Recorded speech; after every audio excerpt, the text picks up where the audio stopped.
Olá, me chamo Renata e estou prestes a enfrentar a família do meu ex-marido na leitura do testamento do meu falecido sogro, o único que ficou do meu lado quando todos me abandonaram. Estaciono meu Gol velho em frente ao cartório, mãos tremendo, coração disparado, enquanto repasso mentalmente os últimos 2 anos. O casamento fracassado com Leandro, as humilhações constantes de Dona Célia por eu ser filha de empregada doméstica, e o casamento relâmpago dele com Fernanda, a nora dos sonhos da mamãe.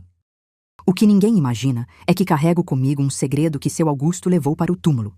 Um segredo capaz de virar aquela família de cabeça para baixo e que, de alguma forma, ele planejou revelar através deste testamento que estou prestes a ouvir. Estacionei meu Gol em frente ao prédio comercial amarelado no centro da cidade. Minhas mãos tremiam tanto que nem consegui pegar as chaves direito quando tentei desligar o motor. Sério, dava para ouvir meu coração batendo como se estivesse participando de uma maratona. E olha que eu mal consigo correr atrás do ônibus sem ficar ofegante. Talvez eu deva dar meia volta e ir embora, pensei, sentindo aquela vontade louca de simplesmente pisar no acelerador e sumir dali. Quem iria notar minha ausência, afinal? Eles provavelmente estariam até aliviados. O ar-condicionado quebrado do carro não ajudava em nada, com o calor do meio-dia castigando a lataria como se quisesse me punir por estar ali. Vocês já sentiram aquela sensação de que o universo inteiro está conspirando contra você? Respira, Renata. Respira. Repeti para mim mesma como um mantra, aquela técnica que aprendi naquele canal de YouTube sobre ansiedade. Não estava ali por mim. Estava por respeito à memória de seu Augusto, meu ex-sogro, o único que realmente se importou comigo naquela família. Fechei os olhos e lembrei dele no hospital municipal, 3 semanas atrás, com os aparelhos apitando ao fundo enquanto o médico dava a notícia sobre o infarto. Foi tão rápido que nem tive tempo de me despedir direito. Dei uma última olhada no espelho retrovisor. Ajeitei meu cabelo castanho rebelde que insistia em cair sobre meus olhos. Por que diabos não fiz uma escova antes de vir? E respirei fundo. Se tinha algo que seu Augusto me ensinou, foi enfrentar os problemas de cabeça erguida. Queixo para cima, peito para frente e olhar fixo no horizonte, minha filha. Ele sempre dizia com aquele sotaque meio carregado do interior. Se ele estivesse vivo, certamente estaria me esperando na porta, com aquele sorriso gentil que tinha o poder de acalmar qualquer tempestade. A primeira vez que conheci seu Augusto foi num churrasco de domingo na casa deles, quando Leandro me apresentou à família. Eu estava tão nervosa que derramei guaraná na minha saia branca. Sim, eu sei, usar branco num churrasco já foi meu primeiro erro. Enquanto Dona Célia olhava para a mancha como se eu tivesse cometido um crime federal, seu Augusto apareceu com um sorriso tranquilizador e um pano úmido. Relaxa, minha filha, isso acontece nas melhores famílias, ele disse, me fazendo sentir acolhida num ambiente claramente hostil. Nossa conexão foi instantânea e surpreendente. Talvez porque nunca tive um pai. O meu abandonou minha mãe quando descobriu que ela estava grávida, e seu Augusto tinha aquele jeito protetor que fazia você se sentir segura, como se nada de ruim pudesse acontecer enquanto ele estivesse por perto. Em menos de 1 hora conversando, ele já sabia dos meus sonhos de fazer faculdade de enfermagem, da minha paixão por filmes de suspense e até do meu medo irracional de baratas voadoras. Quem não tem, né? Leandro, não vacila. Moça assim é difícil de achar, ele disse ao filho naquele mesmo dia, quando pensou que eu não estava ouvindo. Eu sorri feito boba ao escutar aquilo, sentindo aquele quentinho no peito que só surge quando alguém realmente acredita em você. Seu Augusto era daquelas pessoas raras que conseguiam enxergar além das aparências, além do endereço onde você morava ou do emprego que sua mãe tinha. Ele via as pessoas de verdade, entende? Filha, saiba que estou sempre do seu lado, ele me disse certa vez, quando me encontrou chorando no quintal depois de mais uma indireta venenosa de Dona Célia sobre meu jeito de arrumar a mesa para o almoço. Naquele momento, percebi que tinha ganhado não apenas um sogro, mas um verdadeiro aliado naquela família. E, gente, como eu precisava de um. Principalmente porque as coisas com Dona Célia só pioraram com o tempo. E quando digo pioraram, acredite, foi como trocar uma tempestade por um furacão categoria 5. Uma filha de empregada doméstica? Ouvi Dona Célia sussurrar, bem alto convenientemente, para a vizinha na cozinha, enquanto eu ajudava a servir a sobremesa naquele primeiro almoço de domingo. Leandro podia ter escolhido a Fernanda, filha do Dr. Roberto, dono daquela rede de farmácias. Estudou na Suíça, fala 3 idiomas. Mas não, me aparece com essa aí.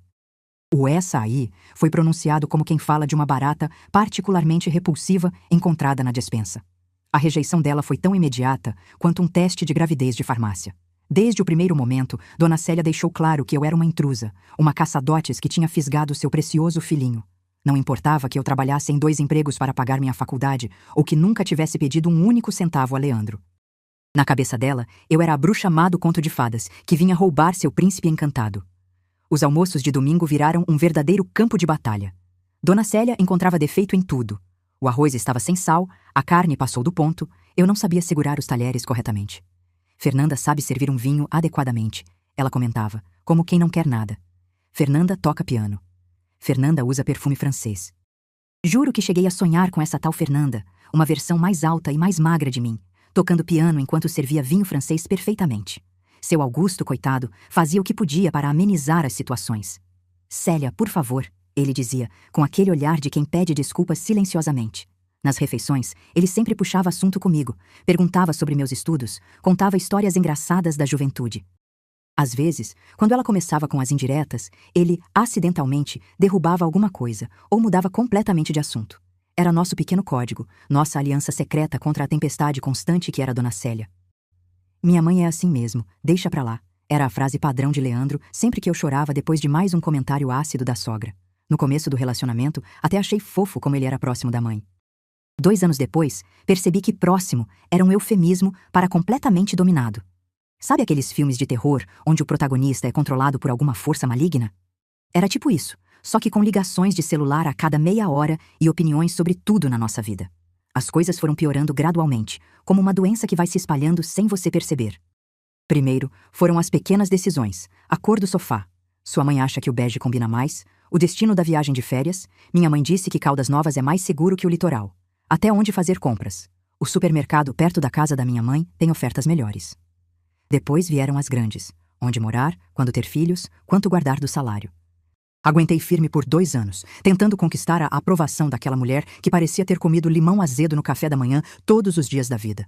Participei de chás beneficentes chatos, aprendi a fazer aquele pudim caramelado que Leandro adorava. Até tentei aprender a maldita receita secreta do molho branco da família, que Dona Célia se recusava a me ensinar direito. É só misturar farinha com leite, querida, ela dizia, omitindo claramente algum ingrediente secreto, já que o meu sempre ficava com gosto de cola. Ou a gente mora longe da sua mãe, ou a gente se separa. Acabei dizendo, numa noite depois de mais uma visita surpresa dela ao nosso apartamento, onde criticou desde a forma como eu dobrava as toalhas até o detergente que eu usava. Leandro ficou em silêncio por tanto tempo que pensei que tinha congelado. Quando finalmente falou, só disse: "Eu não posso fazer isso com ela, Renata. Ela só tem a mim." 3 dias depois, saí de casa com 2 malas e o coração em pedaços. 3 meses depois, Leandro se casou com Fernanda. Pasmem. A tal Fernanda realmente existia e estava esperando nos bastidores o tempo todo. O cartório ficava no 5º andar daquele prédio comercial, com um elevador que parecia ter sido construído antes da invenção da eletricidade. Enquanto subia lentamente, ouvia o barulho metálico que não inspirava nenhuma confiança e tentava imaginar o que me esperava lá em cima. Por que diabo seu Augusto me incluiria em seu testamento? Nossa proximidade era inegável, mas daí a me deixar algo em testamento depois do divórcio com seu filho? Isso não fazia sentido nenhum. As portas do elevador se abriram com um rangido dramático. Sério, parecia trilha sonora de filme de terror barato. E lá estavam eles, no corredor de piso de granito gasto. Dona Célia, com seu cabelo pintado de castanho avermelhado artificial, ajeitando nervosamente a gola da blusa. Leandro, pálido como uma folha de papel sulfite, encarando o chão como se contivesse os segredos do universo. E Fernanda, desconfortável com sua bolsa de marca obviamente falsificada, tentando parecer mais importante do que realmente era. Nossos olhares se cruzaram por um segundo, que pareceu uma eternidade. Leandro fez um movimento quase imperceptível em minha direção, como quem quer dizer algo importante, mas foi rapidamente contido por um puxão no braço dado por Dona Célia. Algumas coisas nunca mudam, não é mesmo? Aquela cena me fez lembrar de quantas vezes ele tentou me defender da mãe, apenas para ser silenciado por um olhar reprovador ou um comentário cortante. Coitado do Leandro, aos 32 anos ainda era tratado como uma criança de 5. Passei por eles de cabeça erguida, fingindo estar extremamente interessada na plaquinha da sala do cartório, como se fosse a coisa mais fascinante do mundo. Na verdade, meu coração estava a 1000. Minhas mãos suavam e eu só conseguia pensar: por que estou aqui? O que seu Augusto queria comigo? Enquanto abria a porta da sala, sentia aquele olhar queimando em minhas costas. Não precisava me virar para saber que era Dona Célia, provavelmente imaginando 1000 maneiras de me fazer desaparecer da face da terra. Se olhar matasse, eu estaria a 7 palmos do chão naquele momento. O ar-condicionado do cartório estava tão gelado que podia facilmente ser confundido com uma câmara frigorífica. Sério, dava para conservar alimentos ali. Sentei na cadeira mais distante possível da família feliz, enquanto a tabeliã, uma senhora de óculos grossos e ar entediado que parecia ter visto testamentos demais para se impressionar com dramas familiares, organizava os papéis como quem embaralha cartas para um jogo que já conhece o resultado. Vamos dar início à leitura do testamento do Sr. Augusto Mendes de Oliveira, ela anunciou com uma voz monótona que combinava perfeitamente com a decoração bege desbotada do lugar. Fiquei observando um quadro torto na parede, evitando fazer contato visual com qualquer pessoa naquela sala. Principalmente com Leandro, porque, sejamos sinceros, ver seu ex-marido com a mulher que sua ex-sogra sempre quis como nora não é exatamente o tipo de programa que anima seu dia, sabe? O documento era cheio daqueles termos jurídicos que parecem inventados só para confundir gente normal como a gente. Outorgante, de cujus, legado. Eu literalmente não entendia metade das palavras, mas fiquei ali, acenando com a cabeça como se fosse especialista em direito sucessório. Até que a tabeliã chegou na parte que interessava. O apartamento no centro ficaria para Leandro, o carro e a vaga na garagem do prédio para Dona Célia. Normal, previsível, como deveria ser. E por fim, todas as contas bancárias e a casa de veraneio localizada na Praia Grande ficam para Renata Alves da Silva, ex-esposa de Leandro Mendes de Oliveira. Vocês já viram uma bomba explodindo em câmera lenta? Foi mais ou menos isso que aconteceu naquela sala.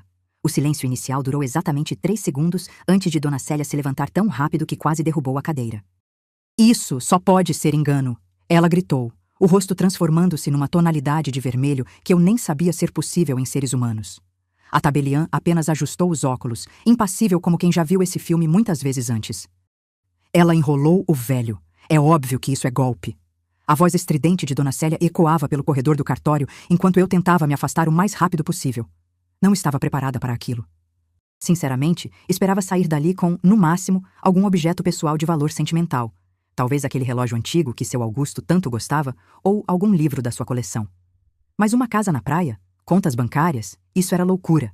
Os seguranças do prédio já olhavam em nossa direção, provavelmente calculando se precisariam intervir ou se aquela era apenas mais uma briga familiar pós-testamento. Um grupo de pessoas que esperava o elevador observava o espetáculo com aquela curiosidade indisfarçável de quem adora um barraco alheio. Meu rosto queimava de vergonha. Por que as pessoas têm essa necessidade de transformar momentos dolorosos em entretenimento público? Você vai ver só sua interesseira? Vou contestar esse testamento. Vou até o fim com isso. Dona Célia continuava, seguindo-me até a calçada em frente ao prédio. Leandro tentava contê-la sem muito sucesso, parecendo dividido entre acalmar a mãe e me olhar com uma expressão que eu não conseguia decifrar. Era raiva, confusão, arrependimento, um pouco de tudo? Você não sabe o que é dor de verdade. Vou acabar com sua paz, ela gritou, apontando o dedo na minha direção como uma maldição de bruxa de conto de fadas. Consegui entrar no meu carro com as mãos tremendo tanto que mal conseguia encaixar a chave na ignição. Quando finalmente liguei o motor, a primeira coisa que fiz foi pegar o celular e ligar para o Dr. Marcelo, o advogado que havia me ajudado no divórcio. Alô, doutor, preciso urgente da sua ajuda. A coisa ficou feia. Enquanto explicava rapidamente a situação, observava pelo retrovisor Dona Célia sendo praticamente arrastada para dentro do prédio por Leandro e Fernanda. Aquilo estava longe, muito longe de acabar. E eu, que pensei que já tinha superado essa família, estava sendo sugada de volta para o mesmo pesadelo, só que agora com direito a processo judicial. As 2 semanas seguintes foram um verdadeiro inferno na Terra. Vocês já assistiram àqueles filmes de terror psicológico onde o protagonista começa a achar que está ficando louco? Então, foi mais ou menos isso. Tudo começou com mensagens no WhatsApp de números desconhecidos. Devolva o que não é seu. Golpista. Você vai se arrepender. Bloqueava um número, apareciam 2 novos. Era como enfrentar uma hidra digital. Renuncia à herança e te deixamos em paz, dizia uma das mensagens mais diretas. Eu não tinha certeza se eram realmente eles ou apenas pessoas contratadas para me intimidar, mas a sensação de estar sendo observada, vigiada, era constante e sufocante. Uma noite, ao voltar do trabalho, encontrei Dona Célia parada na frente do meu condomínio, aquele prédio simples de classe média baixa onde eu havia alugado um apartamento pequeno após a separação. Como ela descobriu meu endereço? Provavelmente pagou alguém para me seguir. O pior foi no supermercado do bairro, no sábado, durante minhas compras do mês, aquele momento sagrado em que você já decidiu que vai economizar, mas acaba jogando um chocolate no carrinho porque, afinal, a vida já está difícil demais para não ter pequenos prazeres, né? Estava na fila do caixa quando ouvi aquela voz familiar. Olha só quem está aqui, a golpista que roubou a herança da nossa família. Alto o suficiente para que todos na fila ouvissem, claro. Senti os olhares curiosos se voltando para mim como holofotes. Dr. Marcelo me garantiu que o testamento era a prova de contestações. Seu Augusto sabia o que estava fazendo, ele disse, tentando me tranquilizar durante nossa reunião preparatória para a audiência. Mas nada conseguia acalmar o nó no meu estômago, aquela sensação constante de que algo terrível estava prestes a acontecer. À noite, deitada na cama, me perguntava: por que seu Augusto tinha feito isso comigo? Por que me colocar nessa posição impossível? E mais importante, o que diabos eu ia dizer ao juiz quando me perguntassem a mesma coisa que todos estavam se perguntando? Por que um homem deixaria parte significativa de sua herança para a ex-esposa de seu filho? O fórum da cidade era um prédio imponente que sempre me intimidou. Aquelas colunas gigantes, o mármore frio, os seguranças de cara fechada, tudo parecia projetado para fazer pessoas comuns como eu se sentirem pequenas e insignificantes. Entrei na vara de família, sentindo como se estivesse prestes a enfrentar um pelotão de fuzilamento. Meu terno comprado às pressas no shopping estava ligeiramente apertado nos ombros, e eu me arrependia amargamente de ter escolhido salto alto. Quem tem bom senso para usar saltos quando se está prestes a desmoronar de nervoso? Dr. Marcelo, com sua pasta de couro e confiança inabalável, me guiou até nosso lugar. Do outro lado da sala já estavam posicionados Dona Célia, Leandro e Fernanda, acompanhados por um advogado de meia-idade com cara de poucos amigos. A tensão no ar era tão densa que dava para cortar com faca. Literalmente evitei olhar para eles, fixando minha atenção em um pequeno arranhão na mesa de madeira à minha frente, como se ali estivesse escrito o segredo para sair ilesa daquela situação. O réu é acusado de manipulação de idoso vulnerável com o intuito de obtenção de vantagem financeira indevida. Começou o advogado deles, com uma voz grave que parecia saída de um filme de tribunal. Ele falava de mim como se eu fosse uma criminosa perigosa, descrevendo como eu, supostamente, me aproveitei da fragilidade emocional de um senhor idoso recém-hospitalizado para extorquir bens materiais. Em alguns momentos, quase não reconheci a pessoa que ele descrevia. Seria mesmo de mim que ele estava falando? Mantive-me em silêncio, lembrando do conselho que seu Augusto sempre me dava. Às vezes, minha filha, o silêncio é a melhor resposta. Enquanto o advogado continuava sua narrativa fantasiosa, minha mente vagava para as tardes de domingo em que seu Augusto e eu conversávamos na varanda, tomando café e falando sobre livros, sobre a vida, sobre sonhos. Como explicar ao tribunal aquela conexão, aquele carinho genuíno que transcendia laços de sangue? Como provar que não havia segundas intenções no nosso relacionamento? E será que eu precisava provar isso a alguém? Meritíssimo. Gostaria de apresentar uma evidência crucial para este caso, anunciou o Dr. Marcelo, levantando-se com uma confiança que eu só podia invejar naquele momento. Ele retirou da pasta um envelope pardo selado. Trata-se de uma carta pessoal escrita pelo próprio Sr. Augusto Mendes de Oliveira, registrada em cartório 3 semanas antes de seu falecimento, explicando detalhadamente as razões de sua decisão quanto à distribuição de seus bens. O juiz, um homem de seus 60 anos, com olheiras profundas de quem já viu brigas familiares demais, autorizou com um aceno de cabeça. O envelope foi aberto e a carta entregue a ele. Enquanto o juiz lia em silêncio, observei as expressões ao redor. Dr. Marcelo, confiante. O advogado adversário, surpreso. Leandro, confuso. Fernanda, desconfortável. E Dona Célia? Ela parecia uma panela de pressão prestes a explodir, o rosto cada vez mais vermelho a cada segundo que passava. Esta carta explica que o Sr. Augusto tomou sua decisão de maneira consciente e livre, explicou o juiz após a leitura. Ele menciona especificamente que deixa parte de seus bens para a Sra. Renata como forma de gratidão pelo carinho dedicado a ele nos últimos anos e... Neste momento, o juiz fez uma pausa, ajustando os óculos. Como provisão para seu neto, referido aqui como Augustinho, de quem ele afirma ter sido o único membro da família a tomar conhecimento. Que neto é esse? A voz de Dona Célia cortou o ar como um trovão, quebrando o protocolo do tribunal. Suas mãos agarravam a mesa com tanta força que os nós dos dedos estavam brancos. Leandro parecia ter sido atingido por um raio, imóvel, com os olhos arregalados fixos em mim. Será que era possível alguém desmaiar sentado? Porque ele parecia prestes a fazer exatamente isso. Naquele momento, levantei-me lentamente. Minhas pernas tremiam, mas minha voz, surpreendentemente, saiu firme. Senti todos os olhares da sala convergindo para mim, como se o tempo tivesse parado. Meritíssimo, se me permite, gostaria de esclarecer essa questão. Era a hora da verdade. Aquele segredo que carreguei por quase 2 anos, aquela dor silenciosa que compartilhei apenas com uma pessoa. Justamente aquela que não estava mais aqui para me apoiar. Vocês já sentiram como se estivessem à beira de um precipício, sabendo que não há volta depois de dar o próximo passo? Tenho um filho de quase 1 ano, disse, sentindo cada palavra pesar na minha garganta. A sala de audiência, antes um murmúrio constante de papéis sendo folheados e cadeiras arrastando, caiu num silêncio sepulcral. Seu nome é Augusto, mas o chamamos carinhosamente de Augustinho. E sim, Leandro é o pai. Olhei diretamente para ele pela primeira vez desde que entrei naquela sala. Seu rosto estava tão pálido que podia jurar que vi uma veia pulsando em sua têmpora. Respirei fundo antes de continuar, sentindo aquela mistura de alívio e pavor que acompanha revelações bombásticas. Quando nos separamos, eu já estava grávida. Descobri na mesma semana em que Leandro decidiu que nossa relação tinha acabado. Minha voz falhou um pouco e odiei mostrar vulnerabilidade justo naquele momento. Mas caramba, tentar falar sobre o pior momento da sua vida com compostura é praticamente impossível, não é mesmo?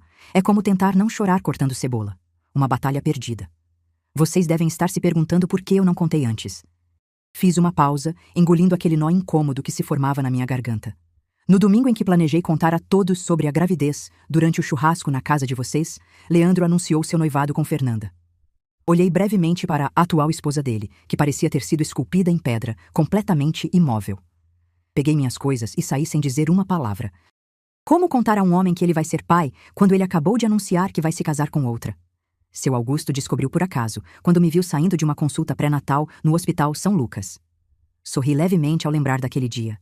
Ele estava lá fazendo exames de rotina e me reconheceu. Foi a única pessoa da família que soube, a única que me apoiou durante toda a gravidez. Ele ia comigo às consultas, segurava minha mão durante os ultrassons e foi ele quem me levou ao hospital quando entrei em trabalho de parto. As lágrimas agora caíam livremente e eu nem tentava mais contê-las. Por que deveria? Seu Augusto foi o primeiro a segurar meu filho nos braços depois de mim, e foi ele quem sugeriu o nome para que uma parte dele continuasse na família. O silêncio na sala era tão profundo que dava para ouvir uma agulha cair. Eu tenho um neto? A voz de Dona Célia saiu como um sussurro quebrado, tão diferente daquele tom autoritário e arrogante que eu estava acostumada a ouvir. Ela parecia ter envelhecido 10 anos nos últimos 10 minutos, o rosto antes contorcido de raiva, agora mostrando uma expressão que eu nunca tinha visto nela. Vulnerabilidade. Suas mãos, que antes agarravam a mesa com força, agora tremiam visivelmente enquanto ela as levava ao rosto. Fernanda, sentada ao lado de Leandro, tentava manter aquela pose de indiferença que pessoas orgulhosas adotam quando estão completamente desestabilizadas. Mas as lágrimas silenciosas que escorriam pelo seu rosto, arruinando cuidadosamente a maquiagem cara, contavam outra história. Afinal, como ela devia se sentir sabendo que, enquanto planejava seu casamento com Leandro, ele tinha um filho a caminho com outra mulher? Não dava para não sentir uma pontada de empatia por ela, apesar de tudo. Por que você não me contou? A voz de Leandro saiu embargada, quase irreconhecível. Seus olhos estavam fixos em mim, como se estivesse vendo um fantasma. Não era raiva o que eu via ali. Era uma dor profunda, um desespero genuíno. Eu tinha o direito de saber, Renata. É meu filho. Ele se levantou abruptamente, dando um soco na mesa que fez todos na sala saltarem de susto. O advogado deles tentou acalmá-lo, colocando uma mão em seu ombro, mas Leandro o afastou com um movimento brusco. Direito? Repeti, sentindo uma onda de calor subir pelo meu corpo. Que direito tinha você, Leandro, quando escolheu sua mãe em vez da sua esposa? Que direito tinha você quando, 3 meses depois de me deixar, já estava casado com outra? Que direito tinha você quando nem sequer me deu a chance de falar naquele churrasco, porque estava muito ocupado anunciando seu noivado surpresa? Minha voz tremia, mas não de medo, de uma raiva que eu tinha guardado por tanto tempo que nem sabia mais como era viver sem ela. O juiz, percebendo que a situação estava prestes a sair completamente do controle, declarou um intervalo de 30 minutos. E, francamente, nunca fiquei tão grata por uma pausa na vida. O corredor do fórum era um daqueles lugares desconfortavelmente liminar, nem privado o suficiente para uma conversa sincera, nem público o suficiente para se sentir completamente a salvo de confrontos. Sentei-me em um dos bancos de madeira desconfortáveis, aqueles que parecem projetados por alguém que odeia a humanidade, e peguei meu celular. Aninha, a babá que cuidava de Augustinho enquanto eu trabalhava, tinha mandado 3 fotos novas dele. Naquela última, ele sorria com os 2 dentinhos de baixo aparecendo, usando aquele macacão de marinheiro que seu Augusto tinha comprado. Posso ver? A voz de Leandro me assustou. Ele estava parado a alguns passos de distância, com as mãos nos bolsos e uma expressão que mesclava ansiedade e esperança. Hesitei por um momento.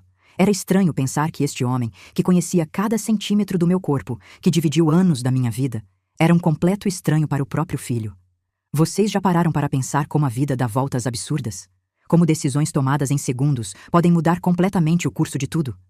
Estendi o celular para ele sem dizer nada. Observei seu rosto enquanto ele olhava as fotos, passando de uma para a outra lentamente, como se estivesse tentando absorver cada detalhe. Vi seus olhos marejarem, sua respiração ficar irregular. O sorriso é igual ao do meu pai, ele disse finalmente, com a voz embargada. E era verdade. Augustinho tinha herdado aquele sorriso largo e genuíno que fazia pequenas ruguinhas se formarem nos cantos dos olhos. A marca registrada de seu Augusto. Quero conhecê-lo, Renata. Por favor. Leandro me devolveu o celular, mas continuou olhando para a tela como se não conseguisse se despedir daquela imagem. Ele é meu filho também. Eu sei que errei, sei que deveria ter sido diferente, mas não posso mudar o passado. Só posso tentar fazer o certo agora. Cruzei os braços, sentindo aquela mistura complicada de emoções que só quem já amou e depois odiou a mesma pessoa consegue entender. Ele não é um brinquedo para você aparecer quando der vontade, Leandro. É uma pessoa pequena e vulnerável que não pediu para nascer no meio desse caos que é nossa família. Mas mesmo enquanto dizia essas palavras, uma parte de mim sabia que estava sendo injusta. Afinal, como ele poderia ter sido um pai para alguém que não sabia que existia? Os olhos dele são como os do meu marido. A voz de Dona Célia me pegou de surpresa. Ela tinha se aproximado tão silenciosamente que nem percebi sua presença até que falou. Estava diferente, não apenas pela falta da postura arrogante habitual, mas fisicamente diferente. Os ombros caídos, o rosto sem aquela máscara de superioridade, parecia menor de alguma forma, como se toda aquela situação tivesse sugado algo vital dela. Sim, respondi depois de um momento de hesitação. São castanhos esverdeados, exatamente como os de seu Augusto. Era estranho estar tendo essa conversa civilizada com a mulher que, até menos de uma hora atrás, estava me chamando de golpista e ameaçando acabar com minha paz. Mas há algo em descobrir que você tem um neto que muda as perspectivas, suponho. Ele também tem a covinha no queixo igualzinha. Isso provocou um soluço abafado em Dona Célia, que rapidamente levou a mão à boca, como se pudesse empurrar a emoção de volta para dentro. Me perdoa. As palavras saíram quase inaudíveis, mas caíram entre nós como pedras em um lago, criando ondas. Me perdoa, Renata. Eu tive tanto medo de perder meu filho que acabei perdendo meu neto. Não havia mais aquela arrogância na voz dela, nenhum traço daquela mulher que me atormentou por anos. Havia apenas cansaço e arrependimento, o tipo de sentimento que vem quando você percebe, tarde demais, que ganhou todas as batalhas erradas. Augusto sempre viu o que eu era incapaz de ver. Ele sempre soube. Ficamos em silêncio por um momento. Aquele tipo de silêncio desconfortável, mas necessário, que acontece quando duas pessoas que se odiaram por tanto tempo não sabem como navegar nesse novo território de possível trégua. Não estou pedindo para sermos melhores amigas, ela continuou, ajeitando nervosamente o colar de pérolas no pescoço. Só estou pedindo uma chance de conhecer meu neto. De fazer parte da vida dele, mesmo que seja apenas como a avó que visita nos fins de semana. Ela não disse, mas suas palavras carregavam outro pedido implícito.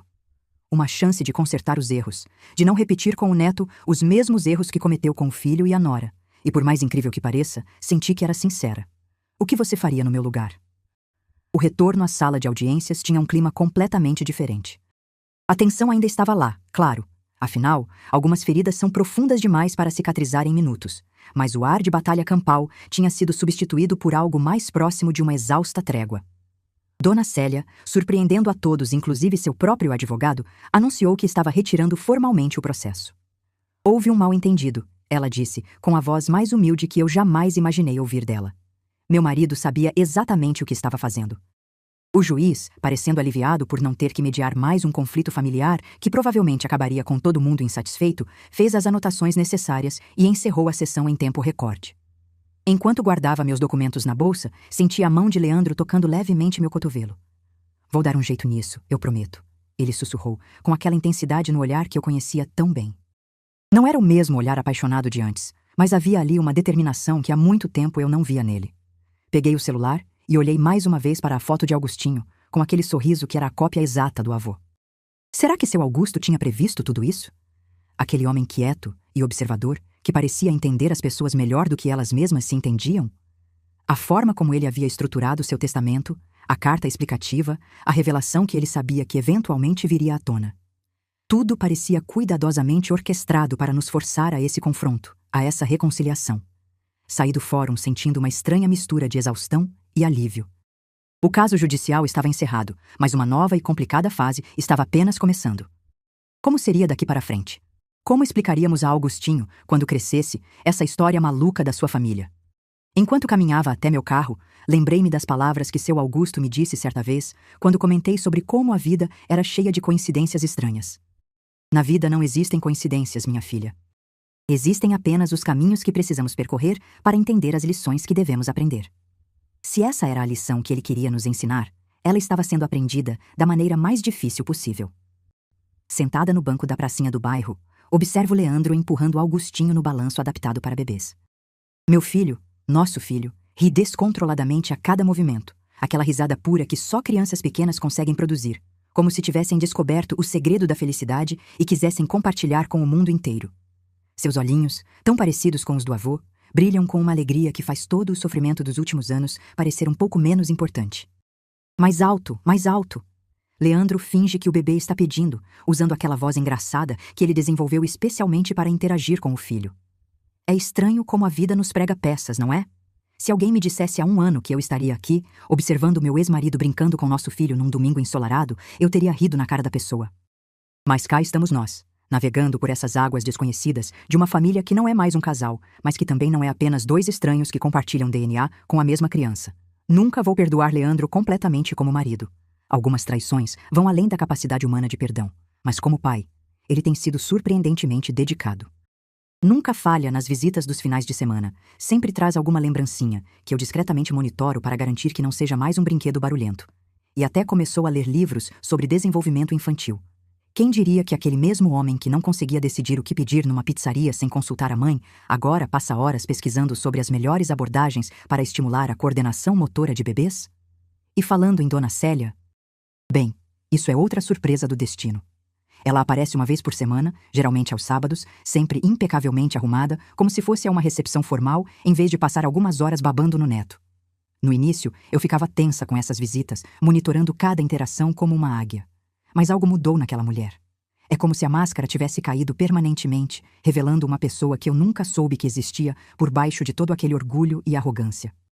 Ele tem os olhos do pai, mas o temperamento é todo do avô, ela comentou semana passada, com aquela voz que agora carrega mais nostalgia do que amargura. Augustinho está crescendo cercado por amor.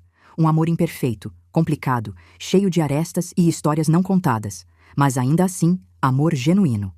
Um dia, quando ele for mais velho, vamos contar a história completa, sobre como seu avô, mesmo depois de partir, conseguiu o impossível, reunir uma família despedaçada.